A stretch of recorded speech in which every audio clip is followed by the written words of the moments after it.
Donc bonjour à tous, je suis très heureuse de commencer ces JTD de Cantor, on va dire. Je remercie tout d'abord Stéphane et son équipe de m'avoir invité à traiter un sujet qui m'est vraiment cher, les dynamiques de peuplement dans les deltas. Ça fait 30 ans que je travaille sur le sujet. Et j'ai commencé dans le delta du Nil pour faire ma thèse de géographie. Et donc là, nous sommes à Cantor, au sein du delta du Mékong, et j'espère que ça va nous donner des tas d'idées, ça va nous stimuler, car il y a énormément de choses à traiter autour de la question des deltas. Alors, juste avant, une petite carte pour vous mettre en bouche. Une carte des 40 deltas d'une superficie de plus de 1000 km² dans le monde. Les deltas par taille.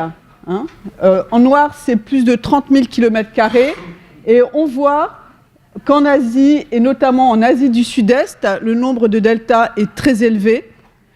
Et ça s'explique bien sûr par la présence de l'Himalaya et des très nombreux fleuves qui arrachent sur leur cours vers la mer de nombreuses alluvions et qui forment ces deltas. Donc c'est vraiment une très grande particularité de l'Asie.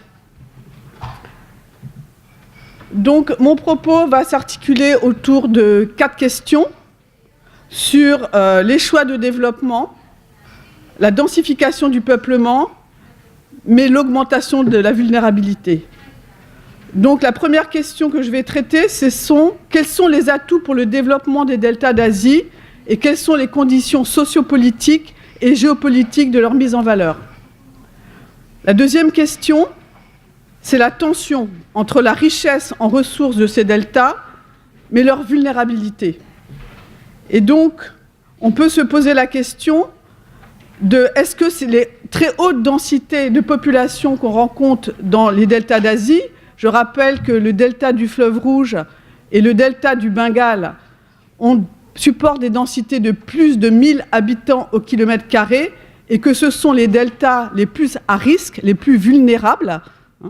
Donc se poser cette question, ce paradoxe, comment ça se fait-il que les deltas dont les fleuves sont les plus dangereux sont les deltas les plus densément peuplés?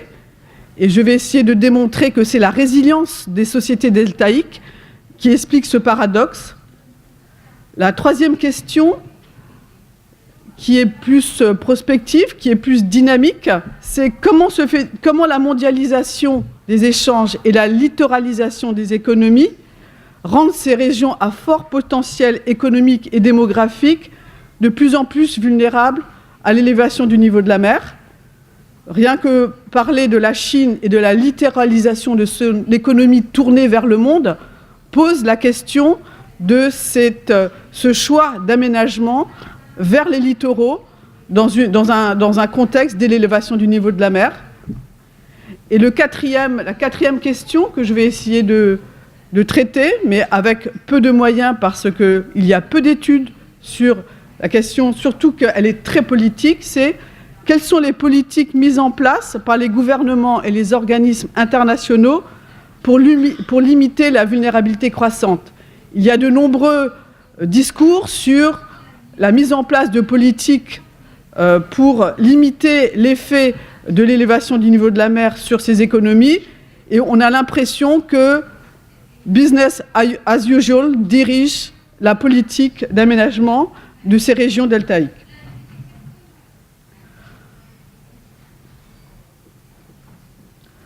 Donc, juste pour être un petit peu pédagogue, on va se poser la question de ce qu'est un delta. Un delta par rapport à un estuaire. Donc, petite question de géographie de première année à l'université ou même au lycée. Donc, là, je pense que vous ne voyez pas très bien à cause de la lumière. Mais ici, vous avez une image du delta du fleuve Rouge qui est encastré dans les montagnes, ce qui explique pourquoi le fleuve Rouge est un fleuve très dangereux, car il déboule dans le delta avec un fort débit puisqu'il arrive des montagnes. Et ici, vous avez un diagramme des différentes forces entre l'action fluviale, l'action des vagues et l'action tidale. Donc, une première définition, c'est un delta, c'est une forme de relief littoral qui résulte de l'accumulation de matériaux alluviaux apportés par un fleuve à son embouchure. Et donc, ce qui est très intéressant en ce qui concerne les deltas, et c'est pour ça que moi qui suis plutôt une géographe humaine, je m'occupe plutôt des dynamiques de population, mais les deltas sont des organismes vivants, c'est-à-dire qu'ils ont une géomorphologie toujours active, hein, surtout sous les tropiques, où du fait des températures, hein, il y a une activité sédimentaire beaucoup plus forte qu'ailleurs, qui explique la force, l'importance des alluvions qui sont arrachées par les fleuves. Donc, les deltas sont déterminés par 3 forces.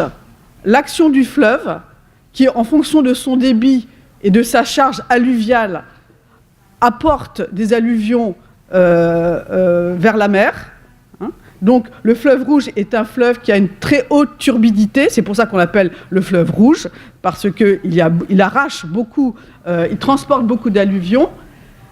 Mais cette action du fleuve vers la mer dépend aussi de l'action de la marée, donc l'action tidale.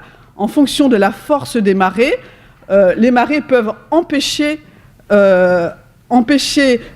alluvions de se stabiliser, ce qui explique, par exemple, ici, où l'action tidale est très forte, vous avez la Gironde, la Loire et la Seine, qui sont des estuaires, parce que l'océan Atlantique est extrêmement puissant, et il empêche l'action de ces fleuves français, qui apportent les alluvions vers la mer. Ils empêchent, la mer empêche ces alluvions de se stabiliser, alors que dans la Méditerranée, où il n'y a pas de marée, nous avons de nombreux deltas, le delta du Nil étant emblématique. Hein. Donc, on peut classer les deltas en fonction de ce rapport de force entre le fleuve, la marée et l'action des vagues. Hein. Donc, les courants marins qui peuvent empêcher les alluvions de se stabiliser. Mais il y a un autre facteur qui est déterminant, qui explique la dynamique des deltas, ce sont les rapports géopolitiques entre les pays de l'amont et les pays de l'aval d'un bassin versant. On sait très bien que le delta du fleuve Rouge ou le delta du Mékong, hein, ils sont à l'aval, enfin, le Vietnam est à l'aval de ces fleuves, mais que c'est la Chine qui détermine, qui ouvre ou ferme le robinet. Hein.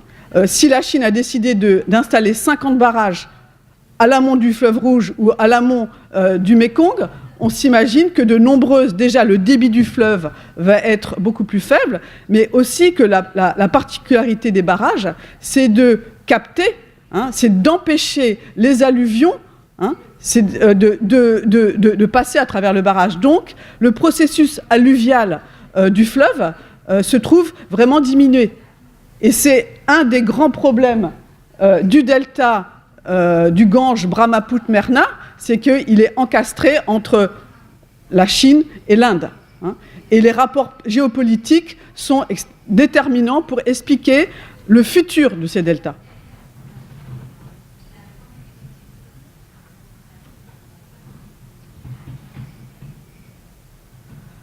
Donc, quels sont les atouts des deltas, hein? On se rend compte que les deltas d'Asie sont très peuplés. Je rappelle que le delta de l'Indus, par exemple, qui est ici, est très peu peuplé.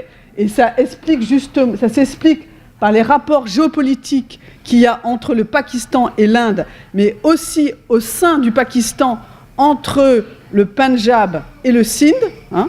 Donc, ces questions sont déterminantes pour comprendre la dynamique des deltas.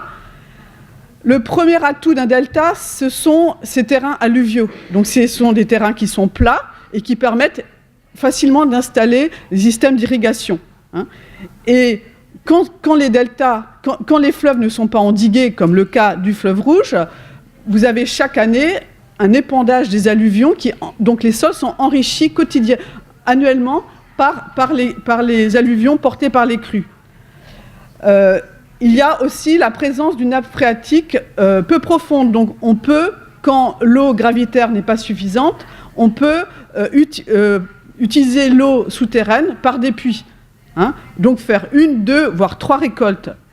Il y a aussi un atout pour la pisciculture, c'est qu'il y a une forte activité biologique à l'interface entre le fleuve, donc l'eau douce, et l'eau salée de la mer, hein, ce qui explique le développement de la pêche et de la pisciculture dans les zones deltaïques.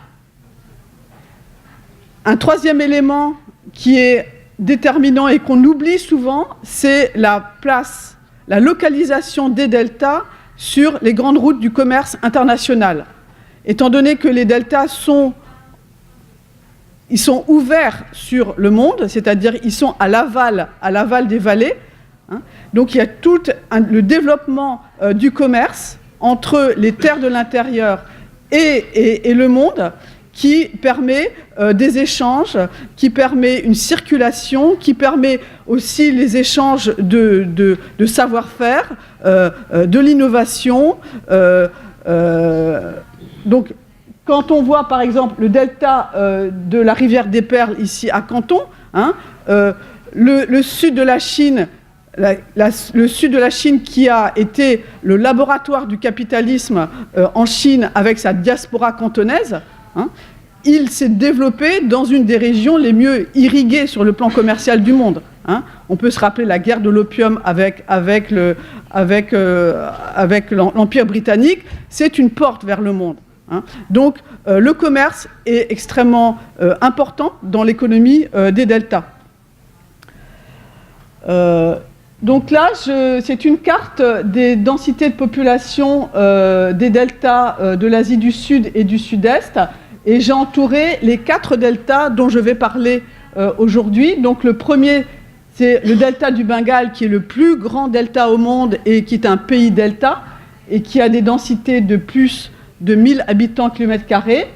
Le deuxième, c'est le delta du Mékong. Alors on voit que le delta du Mékong a des densités de moitié, hein, entre à peu près 500 habitants km², donc beaucoup plus faible que le delta du Gange-Brahmaputra-Meghna, le delta du fleuve Rouge, très dense, et le delta de la rivière des Perles.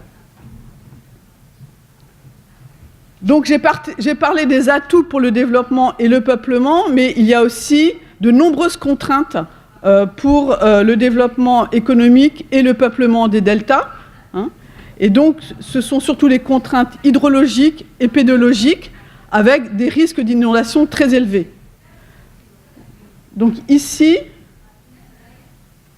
vous avez 3 images qui montrent dans le delta du Gange-Brahmaputra les défluviations liées à la forte charge alluviale que les fleuves qui sont dans ce delta charrient, hein, avec des problèmes de défluviation au moment des crues, hein, et avec une très forte destruction de l'habitat et une très grande difficulté à endiguer ces fleuves.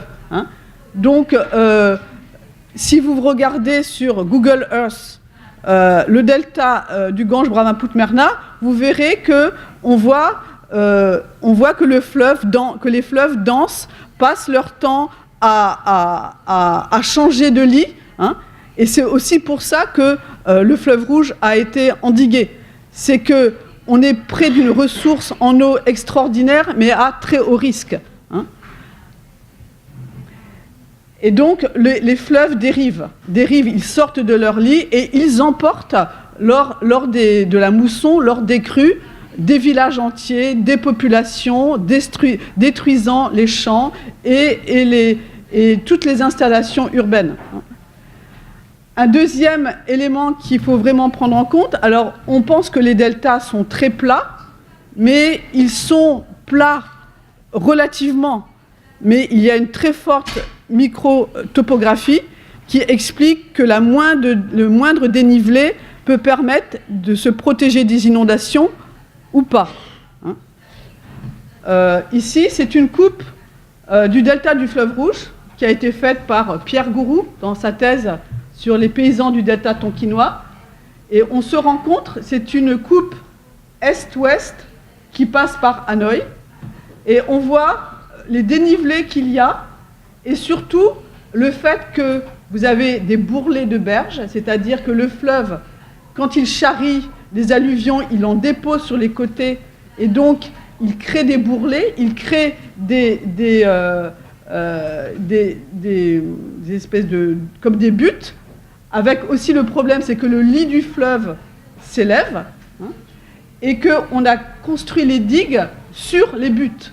Donc, quand le fleuve est en crue, ici on est à 11,50 m, et que Hanoï est ici, en contrebas, on est bien content qu'il y ait des digues. Parce que sinon, dès qu'il y aurait une crue, une forte crue, Hanoï pourrait être complètement inondé. Donc on comprend que la microtopographie soit très importante à prendre en compte. Un troisième élément qui pose problème, et on en a déjà parlé aujourd'hui, c'est la subsidence.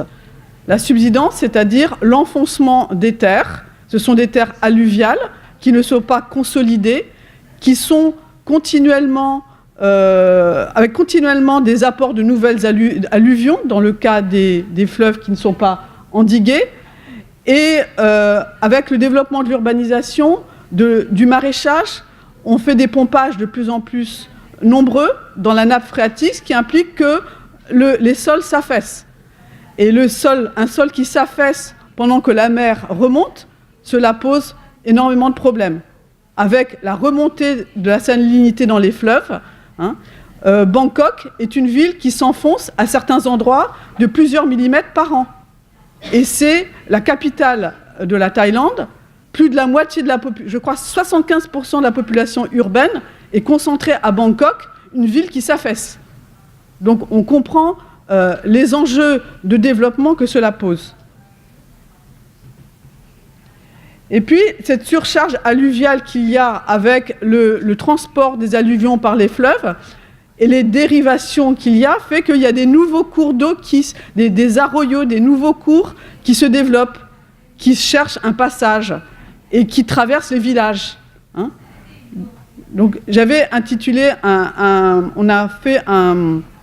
j'ai édité un livre sur Hanoï, et le premier chapitre concerne l'eau, et j'ai essayé d'expliquer que Hanoï était une ville qui cherchait son chemin entre les villages et entre les cours d'eau.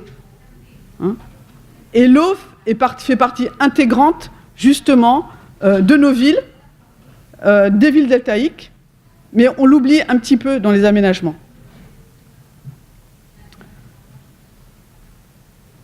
Donc, ces problèmes entre les atouts pour le développement d'un côté et la forte vulnérabilité de l'autre posent la question de ces sociétés deltaïques, est-ce qu'elles sont résilientes? Alors moi, je voudrais dire oui, pour que les zones les plus à risque continuent à se densifier avec des densités qu'on ne pourrait pas imaginer exister ailleurs. Ça veut dire que ces sociétés que j'appellerais hydrauliques sont des sociétés qui savent faire avec la vulnérabilité, qui savent s'adapter. Et il y a une organisation sociale autour de la gestion de l'eau, ça ce sont les sociétés du Nord-Vietnam, avant l'époque collectiviste, vous aviez un quart des terres agricoles qui étaient des terres collectives, qui étaient redistribuées aux populations les plus démunies, on peut dire aussi en cas de crue, quand une digue se rompait et que le fleuve se déversait sur un village et que des populations perdaient tout, il y avait des possibilités pour ces populations de reprendre vie, on va dire. Il y a cette cohésion sociale, avec ces échanges. Le village du Nord-Vietnam était un village où c'était le village entièrement qui payait l'impôt, qui organisait la corvée.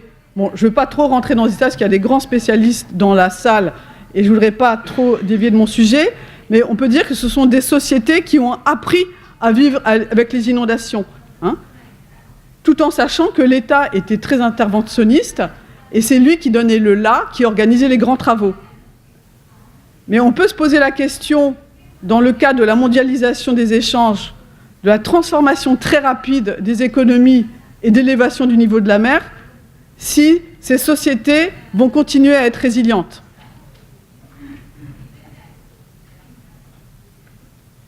Alors ici, c'est une image que j'aime bien du delta du Mékong, parce qu'on voit que vous avez une rivière, un carrefour fluvial, avec une ville qui est au bord. La ville s'est installée au bord parce que c'est un carrefour de communication, donc c'est la ressource de la circulation et de la communication qui est important, mais en même temps, quand il y a des inondations, la ville, elle peut être ennoyée. Donc c'est un peu un coup de poker, hein, que ces sociétés passent leur temps à faire. Et c'est ça qui est intéressant. C'est qu'elles ont aussi développé, ce sont des sociétés du risque, et qui ont toute une organisation sociale autour de ce risque.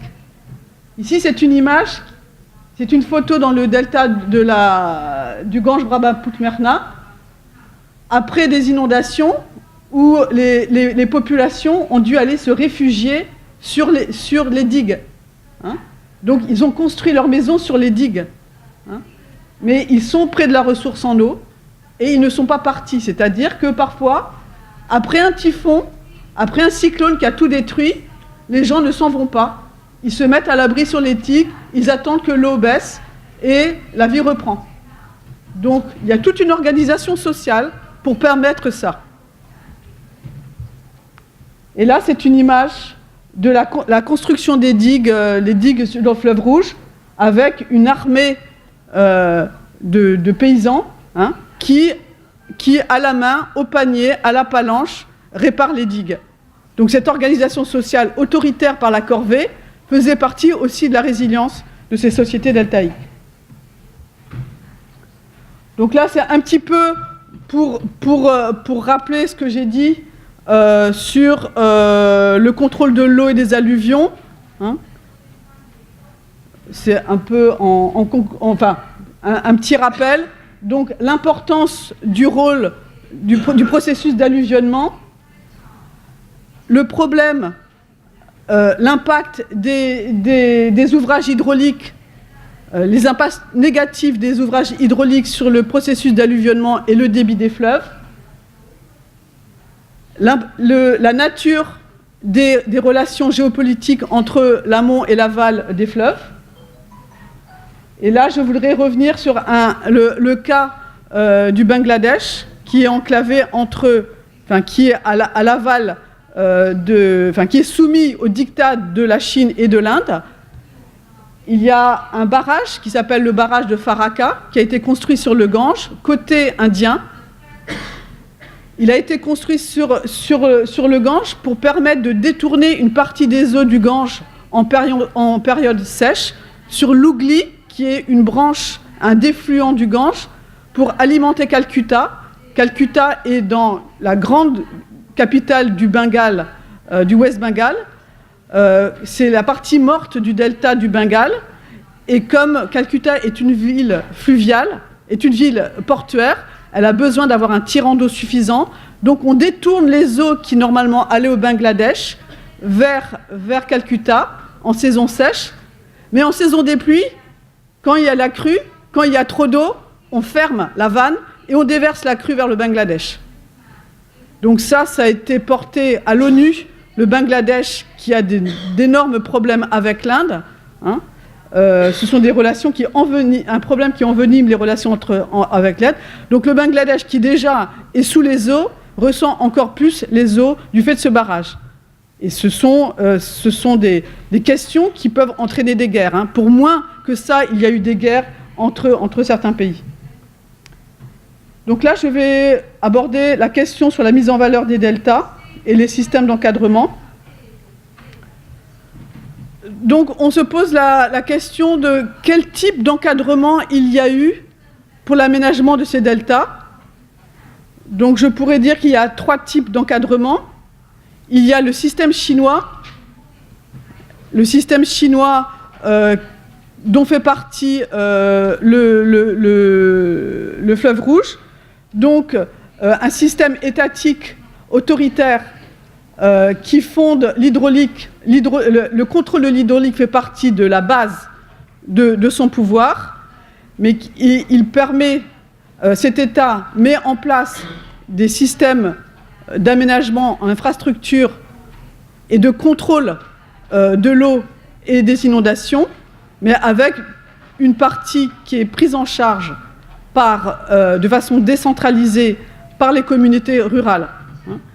Et donc, ce sont des systèmes qui ont été mis en place très tôt dans l'histoire, plusieurs millénaires, et qui expliquent la présence de populations très nombreuses dans le delta du Yangtze, autour de Shanghai en Chine, ou le delta du fleuve Rouge au Vietnam. Le deuxième système qu'on trouve dans le delta du Mekong, dans la Chao Phraya, dans l'Irrawaddy, ce sont des systèmes d'aménagement hydraulique pour des fleuves qui ne nécessitaient pas tant d'aménagement que ça. C'est-à-dire que vous pouviez utiliser les eaux de crue, vous pouviez utiliser les terres sans risque d'être complètement inondés. Je vous ai montré tout à l'heure que s'il n'y avait pas de digue sur le fleuve Rouge, Hanoï n'existerait pas. On peut dire que le delta du fleuve Rouge serait peut-être un immense marécage. Mais dans le delta du Mekong ou dans l'Irrawaddy, on a pu se suffire de certains aménagements et les populations ont appris à vivre avec les inondations. Mais à l'époque coloniale, au XIXe siècle, les États coloniaux ont cherché à mettre en valeur ces deltas pour le développement de la riziculture, avec de grands aménagements, des canaux, et c'est un petit peu le résultat de cette politique qu'on a dans le delta du Mekong.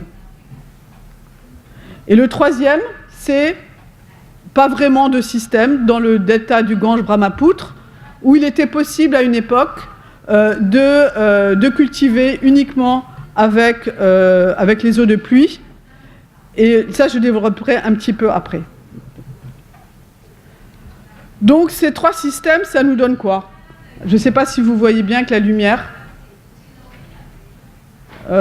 Donc ce sont 4 images Google Earth qui montrent à la même altitude les systèmes de peuplement dans le delta du Bengale, 1000 habitants kilomètres carrés, 105 000 kilomètres carrés.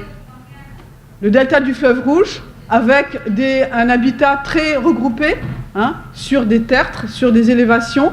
Donc c'est un habitat de gros villages, une société très soudée. Le delta de la rivière des Perles dans la Chine du Sud. Alors, un delta complètement industrialisé, avec la présence de grandes villes, presque plus d'agriculture, et les fleuves sont devenus des zones de circulation ou des égouts à ciel ouvert.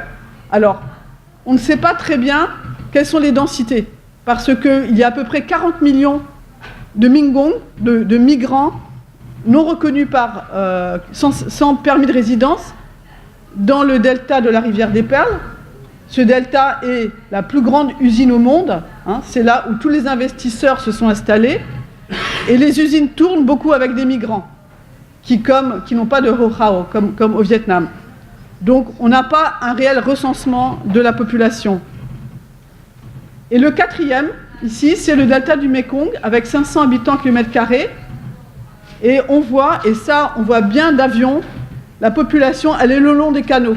Vous n'avez pas une structure regroupée de villages. On vit avec les inondations, on se sert des canaux pour la circulation, et c'est une société beaucoup plus ouverte que dans le nord. Donc ces 4 images représentent des systèmes de peuplement très différents. Alors, le delta du fleuve Rouge.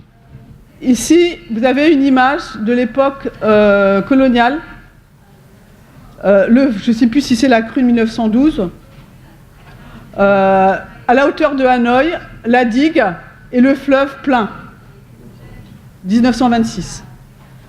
Donc on voit que l'importance de l'endiguement, qui nécessitait aussi la mobilisation d'une main-d'œuvre très nombreuse, via la corvée, donc une organisation sociale pour construire 3000 km de digues fluviales, 1500 km de digues côtières. Donc on imagine l'importance des travaux et le pouvoir d'un État, un État capable d'imposer l'entretien et la mise en place de tels travaux sur la longue durée. Alors, ce système d'endiguement pose de nombreux problèmes de drainage, parce que les fleuves sont endigués, donc en fait, la terre est organisée en casiers qui sont fermés, et quand il pleut, quand il y a les 1500 mm de pluie qui tombent, on a du mal à drainer ces eaux. Donc il faut tout un système de pompage et de drainage qui demande une organisation sociale et un coût très élevé. Et donc, le delta du fleuve Rouge subit, lui, il ne subit plus vraiment les inondations fluviales, mais il subit les inondations pluviales. Donc, ce problème des inondations fait que les villages se sont regroupés sur les zones les plus élevées. Ici, vous voyez un fleuve, je ne sais plus quel fleuve, c'est la rivière Cao, je crois, avec les digues et les villages qui sont agglutinés sur le bourrelet du fleuve, derrière la digue. Donc l'organisation, le système de peuplement est dicté par l'eau. Et ici, c'est un système très intéressant que Pierre Gourou a montré, ce qui sont les laits de mer, c'est-à-dire ces espèces de dunes qui sont créées par justement ce jeu entre le fleuve et entre la mer, sur la zone côtière, et qui explique que dans la province de Taibing et dans la province de Namding, les densités soient aussi importantes que dans les alentours de Hanoï. Parce que les villages sont sur ces surélévations, sur ces laits de mer.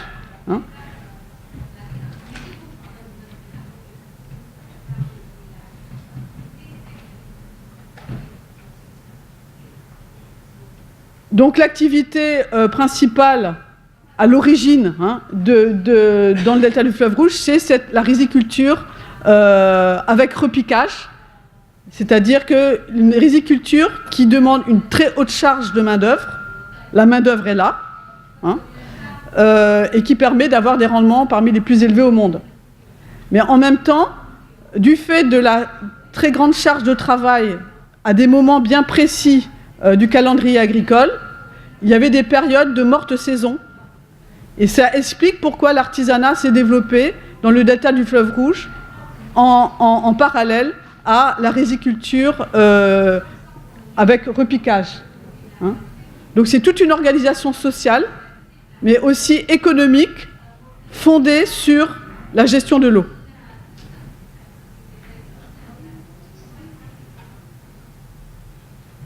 Ouf.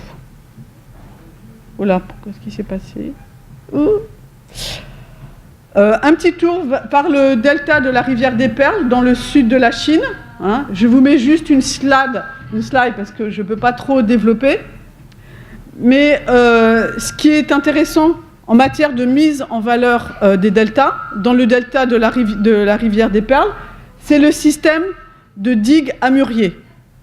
Donc c'est un système de polyculture, élevage de vers à soie, élevage de poissons, arboriculture, et puisqu'il y a de la soie, artisanat, qui a permis, par la poldérisation, d'avancer sur la mer. Je m'explique. Je ne sais pas si vous voyez l'image ici. Vous avez donc ces bassins où on fait l'élevage de poissons qui sont entourés par des diguettes.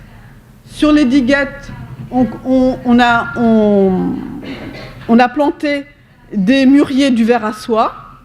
Les vers à soie se nourrissent des feuilles de mûrier, donc elles produisent de la soie.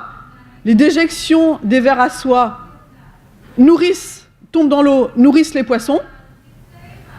Et on construit sur les digues aussi des arbres qui stabilisent les digues. Et donc c'est comme ça que le delta a pu progresser sur la mer. Alors ici vous voyez en 1883, 1950, 1956. Hein, c'est un processus de production, mais en même temps un système environnemental extrêmement sophistiqué qui implique un savoir-faire, un multiple savoir-faire, une organisation sociale pluriactive et dans une des régions du monde, comme je disais tout à l'heure, les mieux drainées par le commerce international. Hein. Et c'est peut-être pas pour rien que c'est dans ce delta que s'est développée la plus grande usine du monde. Hein, pluriactivité, multitude des savoirs, ouverture sur le monde, hein, et ouverture du capitalisme pour la Chine. Hein. Et ce système était mis en place par les communautés villageoises, mais aussi avec un encadrement étatique pour faire les grands travaux, les digues et les grands canaux pour amener l'eau douce. Hein. Donc c'est ce système chinois qu'on voit aussi dans le delta du fleuve Rouge, avec associations, États et communautés. Et ce système n'existe plus, pratiquement plus. Il a été mis à mal par le développement de l'industrie et il est résiduel dans certaines zones. Mais vous n'avez plus la multiplicité des activités. Les gens préfèrent sans doute aller travailler dans les usines. Avec le problème du recul du delta. Donc le delta du Mékong, donc je vais aller très rapidement parce que je pense que des spécialistes du Mékong pourront dire des choses beaucoup plus intéressantes que moi sur ce sujet-là. Mais bon, j'ai l'impression que j'ai déjà un peu tout dit sur le delta du Mékong. Donc, ce qu'on voit dans le delta du Mékong, dans le delta de l'Irrawaddy et dans le delta de la Chao Phraya, c'est que jusqu'au XIVe, XVe siècle, vous aviez des royautés qui étaient dans la moyenne vallée et qui se sont développées, on peut dire à Ayutthaya dans la Chao Phraya, Pagan dans l'Irrawaddy, et ce sont les populations de ces royautés qui sont descendues petit à petit dans la plaine pour aller commencer à cultiver le riz, hein, du fait de la croissance démographique. Puis, il y a eu le relais à l'époque coloniale pour la mise en valeur de ces deltas. Et donc là, on a fait venir des gens, des populations des montagnes, pour mettre en valeur et pour peupler ces deltas. Mais ce n'est pas une poussée qui s'est faite, on va dire, automatiquement, comme ça l'a été pour les deltas de Fleuve Rouge et Bengale.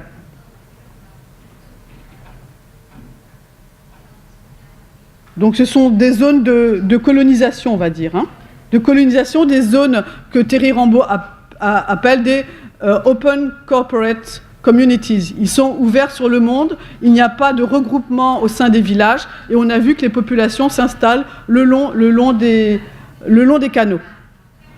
Le Gange Brahmapoutre.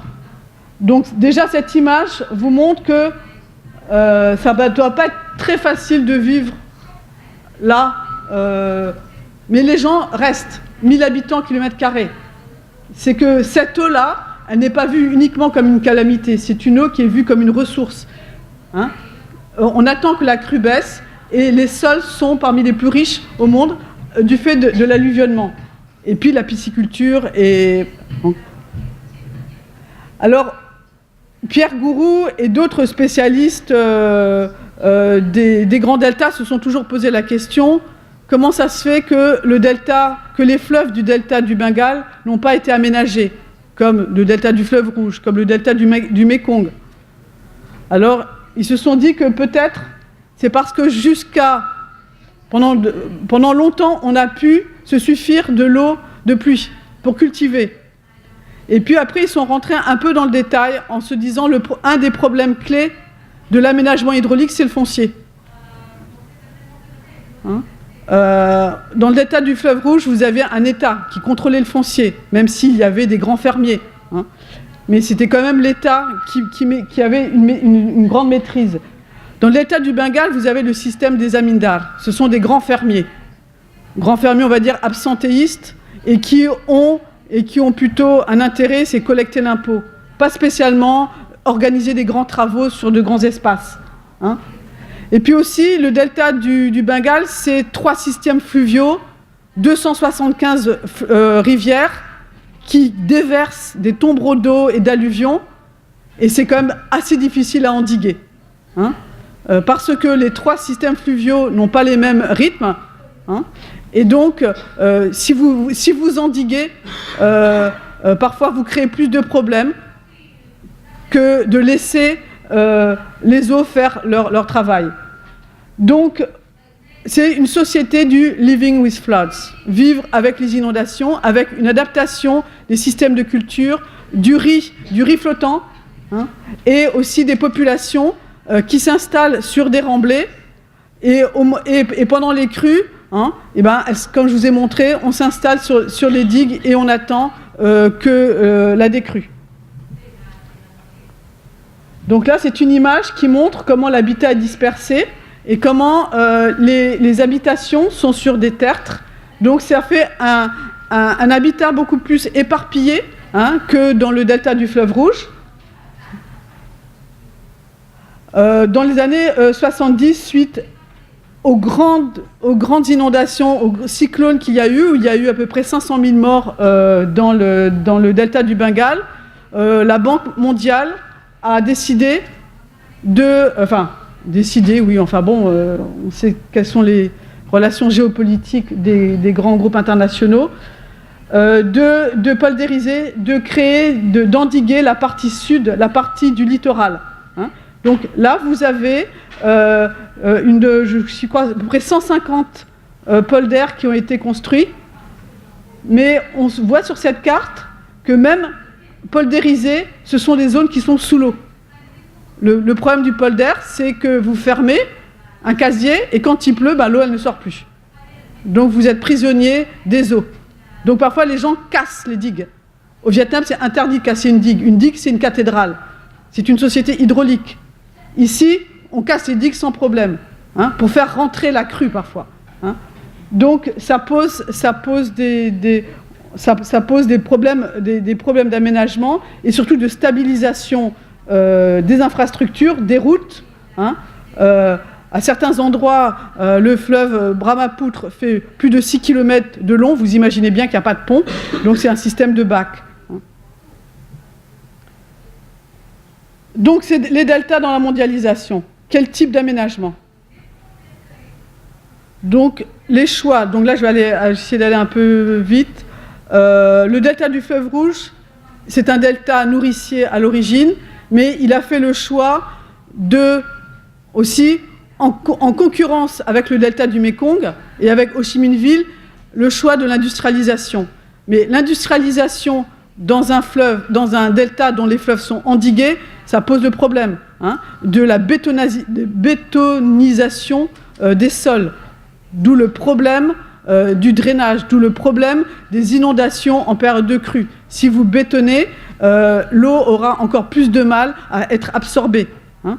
Donc, le processus d'urbanisation avec rattrapage urbain pose la question de qui va payer l'aménagement hydraulique, qui va payer dans un contexte de privatisation des économies, qui va payer tout le système de drainage.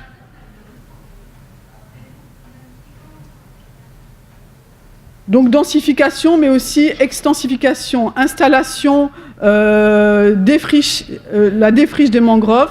Donc je pense qu'on en parlera beaucoup plus dans les interventions suivantes. Il y a une pression foncière sur le littoral très, très importante, hein, avec la salinisation des sols du fait du développement de la culture, de la crevetticulture, et le développement d'épidémies avec l'utilisation de produits phytosanitaires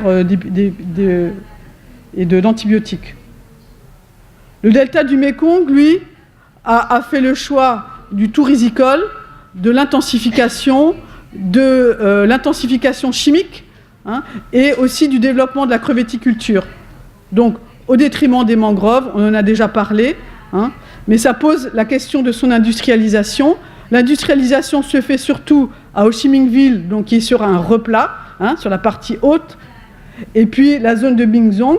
Mais le jour où on voudra développer l'industrialisation autour de Can Tho, hein, vraiment dans le delta qu'on va construire des zones industrielles, comment va-t-on régler le problème de la subsidence, du drainage et surtout de la pollution, de la distribution de la pollution via tout le système hydraulique.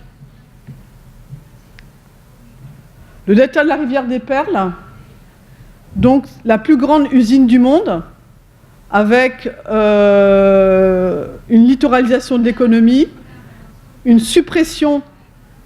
Je vais vous montrer l'image suivante. Ça, c'est le delta de la rivière des Perles en 1988, où il était encore agricole, et là, c'était la zone où vous aviez le système de digues à mûrier. Là, j'ai l'impression qu'on ne voit rien avec la lumière, non? Si? Ah, d'accord. Ah, ok. Donc ici, c'est en 2014, l'urbanisation et l'industrialisation. Hein, donc on voit qu'on se pose la question, au moment des pluies, hein, on est à 1500, 2000 mm de pluie, hein, est-ce qu'il y a un système qui permet de drainer ces eaux, hein, et ça pose bien sûr la question de la dégradation environnementale, de la pollution des eaux. Il n'y a presque plus d'agriculture. Les canaux, tout le système de canaux est plutôt transformé en égouts à ciel ouvert. Hein. Et bien sûr, le problème de la subsidence. Hein. Si vous créez des plateformes industrielles et urbaines avec des systèmes de ponts, hein, on ne voit presque plus qu'on est en delta tellement il y a des ponts et des autoponts. Et donc on se pose la question de l'enfoncement. Hein. Et quand il y a des cyclones, hein, toutes ces infrastructures qui ont été mises en place, on augmente le risque économique de destruction de ces infrastructures.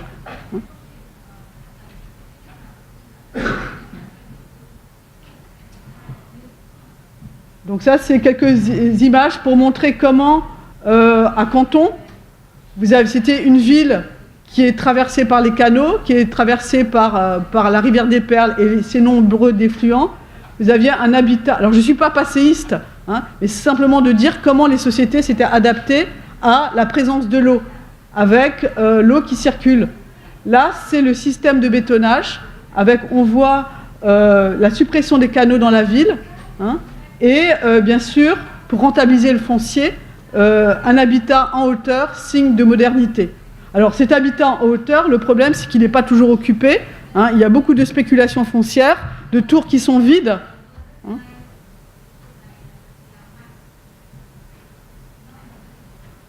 Le delta du Gange-Brahmapoutre, je vous ai montré un petit peu le contexte hydraulique, le contexte, les risques d'inondation.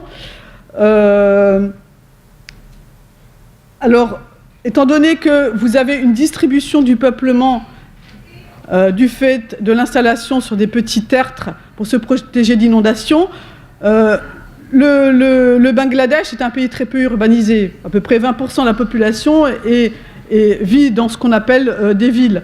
Hein. Mais les villes, les quelques villes qu'il y a, ce sont des villes qui sont le long des fleuves, puisque ce sont des villes portuaires, des villes du commerce. Et quand vous êtes... Alors il y a un marnage, c'est-à-dire la différence entre la marée basse et la marée haute est de 7 mètres. L'influence de la marée remonte jusqu'à Dhaka, jusqu'à 200 km de la côte. Donc en saison des pluies, quand le barrage de Farakka est ouvert pour le delta du Bengale, que la crue du Gange est déversée dans le delta du Bengale, que vous êtes en saison de mousson, donc il y a la pluie, plus en période de marée haute, ces villes qui sont le long des fleuves sont à grand risque, sont inondées. Et qui habitent le long du fleuve en général? Ce sont les bidonvilles qui s'installent dans les zones les plus à risque. Donc on se trouve dans une situation assez aberrante où les réfugiés climatiques sont les populations qui ont migré du fait des destructions par les cyclones vont s'installer dans les zones les plus vulnérables des villes, dans les bidonvilles. Et donc c'est un système un cercle vicieux, car ces migrations augmentent les risques de la vulnérabilité, avec peut-être un risque de migration secondaire. Alors, comme je vous disais, le delta du Bengale est très riche sur le plan piscicole. Et un des problèmes des choix politiques liés à la mondialisation, c'est le développement de la crevetticulture, comme il y a dans le delta du Mékong, avec le petit problème, c'est que si vous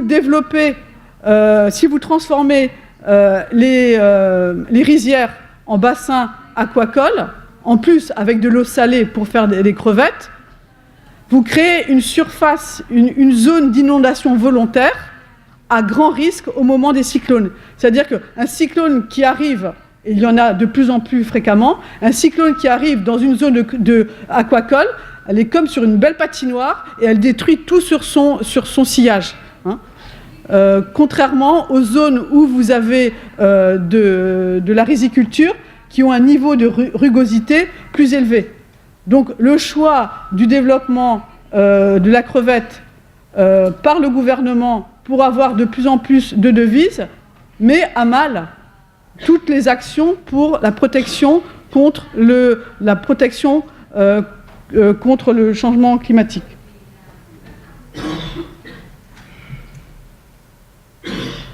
Donc l'urbanisation. Alors l'urbanisation, c'est pas toujours signe de méfait. Ce n'est pas l'urbanisation, c'est positif, c'est du développement, c'est de l'échange.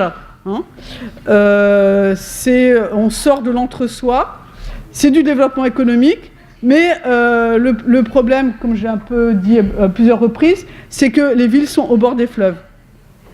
Là, vous avez Hanoï au moment de la crue, et vous voyez que l'enjeu d'être au bord du fleuve pour la circulation est très grand, mais à haut risque. Quelques images pour rappeler les inondations qu'il y a eu à Bangkok en 2011. Si vous voyez une carte des deltas, une carte du système urbain des deltas, vous verrez qu'en général, les capitales sont à l'apex, c'est-à-dire dans le haut delta, la partie la plus protégée, de préférence le long du fleuve. Mais les villes s'étendent de plus en plus dans les parties basses, c'est-à-dire on voit par exemple Hanoï, Phnom Penh, les villes se développent sur les rizières, sur les zones parfois qui ne sont pas protégées contre les inondations. C'est le cas de Phnom Penh, qui est une ville endiguée, et les zones périurbaines ne sont pas protégées par les digues. Donc elles sont dans les parties à risque d'inondation fluviale.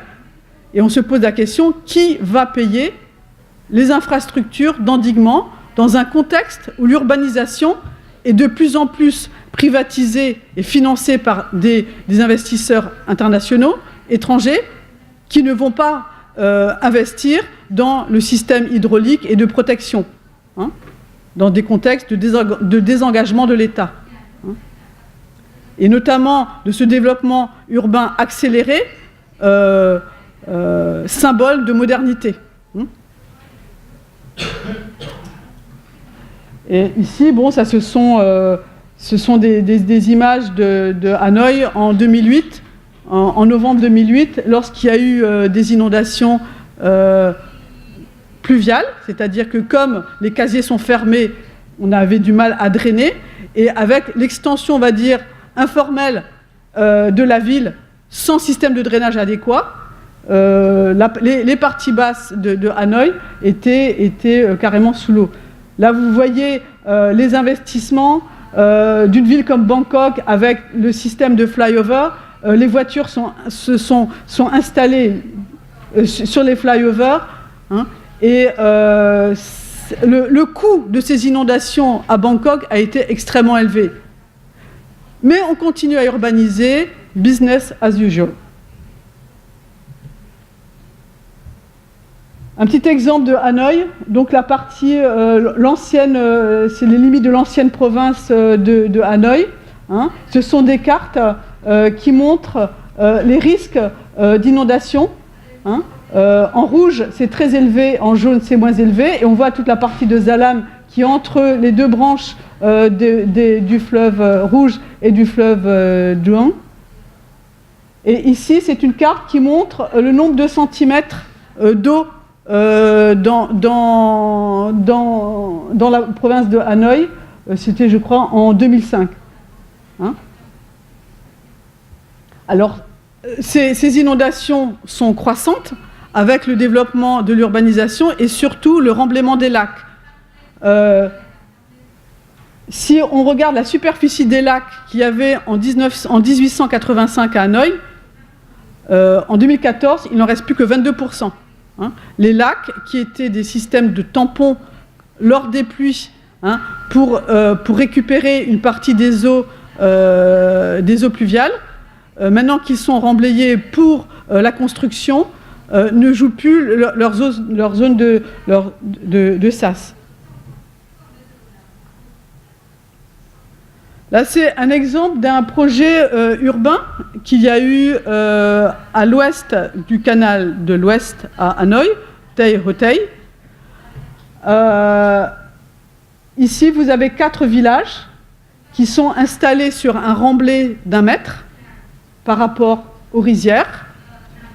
Le projet consiste à...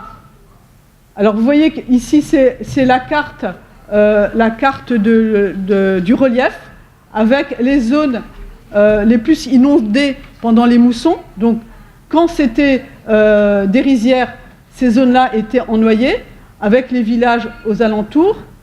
Le projet vise donc à supprimer les rizières et à créer une plateforme à 2 mètres au niveau, une plateforme urbaine, hein, pour un grand projet urbain, à 2 mètres au-dessus, on va dire, des rizières, c'est-à-dire à 1 mètre au-dessus des villages. Donc quand il pleut, on peut suggérer, quand il pleuvra, on pourra suggérer que les eaux qui n'arrivent plus à être absorbées par... Parce que les investisseurs qui ont construit ce projet n'ont pas investi dans le système de drainage. Comme ce projet est à 1 mètre au-dessus des villages, ce sont les villages qui vont être ennoyés. Et ça, ce sont des phénomènes que l'on voit partout autour d'Hanoï. Bon, je me suis attardée sur le delta du fleuve Rouge, que je connais beaucoup mieux que les autres. Il me reste presque 10 minutes.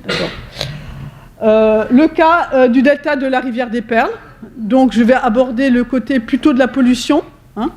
Là, vous avez une carte qui montre les niveaux de pollution de la mer, hein, avec tout le système de drainage des eaux, des égouts, hein, de toutes les usines et de toutes les zones urbaines qui sont installées.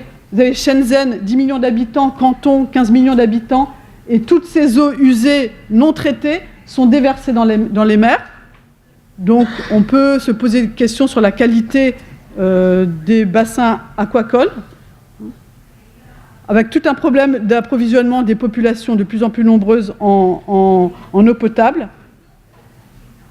et le problème aussi des inondations, du fait du bétonnage des sols. C'est toujours un peu les mêmes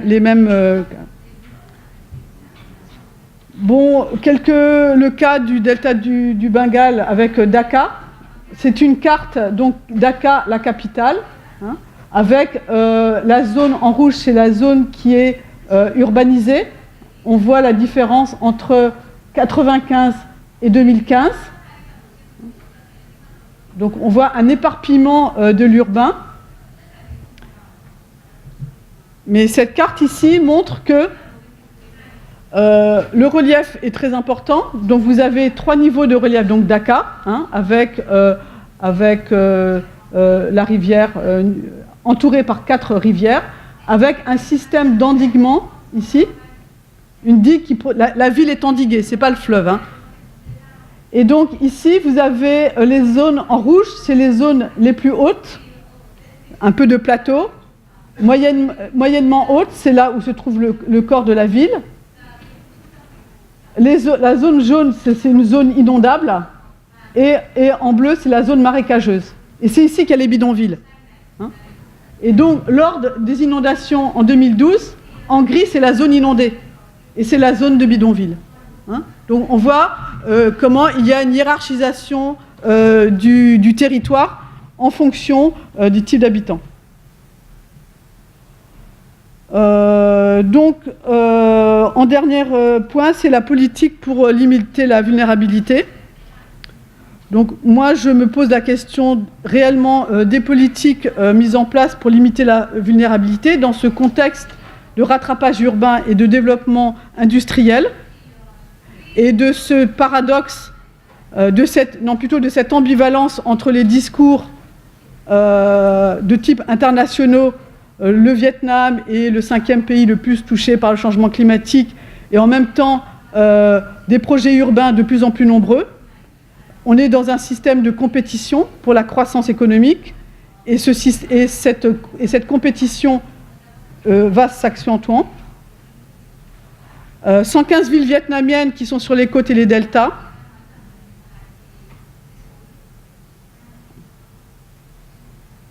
Et ce qui pose le problème avec la privatisation des économies, c'est qu'il y a des contradictions entre les intérêts privés des aménageurs et des investisseurs qui passent leur temps à solliciter les collectivités locales pour investir et créer des projets, alors qu'on est dans une situation où il faudrait faire le point sur l'existant pour voir comment protéger, comment limiter la vulnérabilité. Rapidement, le cas de Canter, la zone l'existant, la zone urbanisée, la zone inondée et le master plan. Donc on voit qu'il y a comme un petit décalage entre ce qu'il faudrait faire si on veut construire en fonction du niveau de vulnérabilité et ce qui risque d'arriver. Donc pour reprendre un interview qui a été fait auprès d'un officiel vietnamien. Alors quel est le scénario pour le changement climatique? Non, il n'y a pas de scénario en matière de changement climatique ou d'élévation du niveau de la mer qui puisse être appliqué de façon opératoire à Canter. Pourquoi? Parce que jusqu'à maintenant, il y a de nombreuses voix contradictoires dans ces scénarios et aucune ne peut être considérée comme étant la référence officielle.